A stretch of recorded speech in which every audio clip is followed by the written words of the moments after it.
பலத்தை அம்பு கொண்டு அசங்கென்றால் அசங்குமோ? நம்பமற்ற பார்க்கடல் கலங்கென்றால் கலங்குமோ? இன்பமற்ற யோகியை இருளும் வந்து அணுகுமோ? செம்பொன்னம்பலத்துளே தெளிந்ததே சிவாயமே.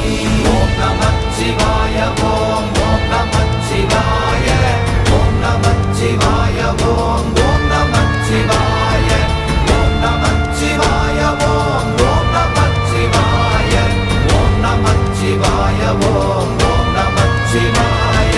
அவ்வெனும் எழுத்தினால் அகண்டம் ஏழுமாகினாய், உவ்வெனும் எழுத்தினால் உருத்தரித்து நின்றனை, மவ்வெனும் எழுத்தினால் மயங்கினார்கள் வையகம், அவ்வும் உவ்வும் அவ்வுமாய் அமர்ந்ததே சிவாயமே. ஓம் நமச்சிவாய ஓம்